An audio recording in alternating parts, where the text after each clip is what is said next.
I'm Mr. MegaManFan, and today on Homebrew Review, we're going to be talking about Solar Plexus for Atari 2600. For some reason, this game hasn't gotten stellar reviews on AtariAge.com. Nathan Strum gave it 40%, Planet Atari gave it 61%, for a weighted average of 51% over 2 reviews. Having played it myself, I'm not sure why that negativity exists. I think it's a fun game, but I'll explain why in just a moment. First, let me tell you a little bit about the game. It was programmed by Jess Reagan, released in 2005. It's a one-player game controlled with the Atari joystick and a fire button, and those are the only controls you need to know. The fire button only does one thing. You hold it down, your ship moves faster. You let it go, your ship returns to the normal speed. You're not shooting at anything, you're not warping anywhere, you just speed up or slow down. And why would you speed up or slow down? It's because you have to collect the objects on the screen each time you get one, another one appears. And each time you get one, this sun that's chasing you speeds up. Hence the name Solar Plexus. And the longer you survive, the bigger the sun gets, so it makes it even harder to avoid it when it's bouncing wildly around the screen. Why is the sun bouncing wildly around in outer space?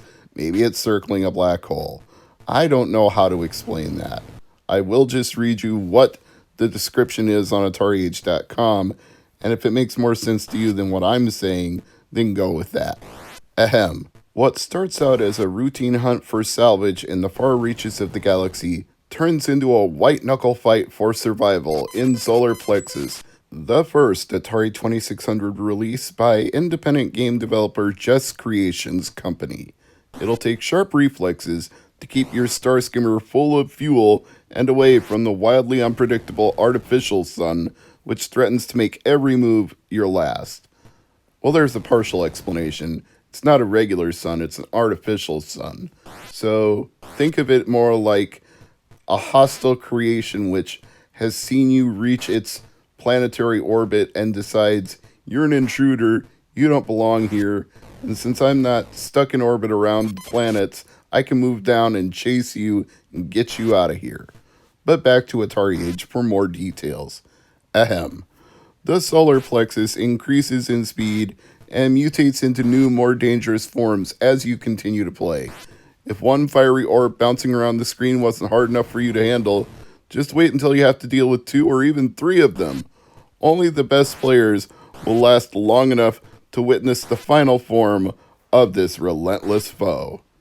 Well, I gotta agree with that because it looks simple. It's deceptive though because you think you're getting out of the way of the solar plexus, and just when you think you've moved far enough ahead of it or behind it, it just manages to clip your solar skimmer and you get got.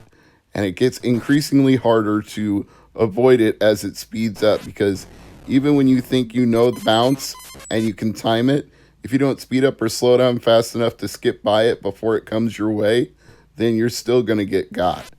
And I guess for that reason, I enjoy the simplicity of it, and I think it's a lot of fun. So I'm not sure why there's a certain amount of negativity towards this game. It may be that there's not anything to do other than move and collect the fuel. It may be that there's not a background soundtrack, although I think for an Atari 2600 game that may be expecting too much. It may be that the graphical design is, well, there's not a lot to see. It's a black screen with 3 objects on it, so maybe people were expecting more color, but a lot of Atari 2600 games have a solid black background. That shouldn't be a mark against it if the gameplay is good, and I think it is. So maybe the fact that it's got such a low score is more indicative of the fact that only 2 people reviewed it. It could go one of 2 ways. It could either be that, or it could be the fact that the game was unsuccessful and not enough people have played it to review it in the first place. So maybe this review can change that to some degree. maybe more people will actually try the game after watching this video about Solar Plexus. And like a lot of the games that are available from the AtariAge.com store, you don't need to buy it to try it. You can go to the homepage of AtariAge.com, click on where it says 2600 Rarity Guide, scroll down, select Rarity Type H for Homebrew Review, and click Begin Search, and it will pull up a full list of Homebrew 2600 games. Toward the end of the first page, you'll find Solar Plexus. You can either click on the Pac-Man logo to download a demo ROM, or you can click on the name of Solar Plexus itself to read the entry that I read you earlier in this video, and from there you can download the ROM. Either way, I think you should give Jess Reagan's game a chance. We know what it lacks. It lacks a colorful background, it lacks a soundtrack, but so do many Atari 2600 games that are now considered classics like Asteroids and Defender. They have black backgrounds, they don't have soundtracks, they have simple blocky graphics. People love those games, so why should Solar Plexus be any different? I think this is a game worthy of your time. Certainly, for free, it's worthy of your time if you download the ROM. And after that, if you decide to take the next step and buy a physical copy for your Atari 2600 or 2600 compatible system, Homebrew Atari 2600 games tend to be very affordable, especially from AtariAge.com, where you can spend as little as $25 for a loose cartridge before shipping, sometimes $40 or $45 for a complete inbox game with manual, and the description in the Atari Age Rarity Guide does say it comes with a full-color 8-page manual designed by Nathan Strum, who is himself a homebrew creator for the platform. So I think it would be worth it to do that. I like this game. Your mileage may vary. Something that I should say just as a clarification is if you're not into Atari 2600 games, then there's no amount of praise I can give an Atari 2600 homebrew review. It just won't be for you.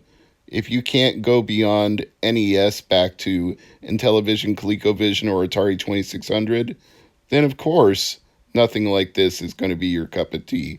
But if you're already playing Atari 2600 games or really, really old retro games beyond the Nintendo Entertainment System, then why not Solar Plexus?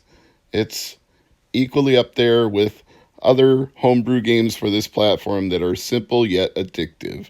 I'm Mr. MegaManFan. This has been Homebrew Review. Thanks for watching.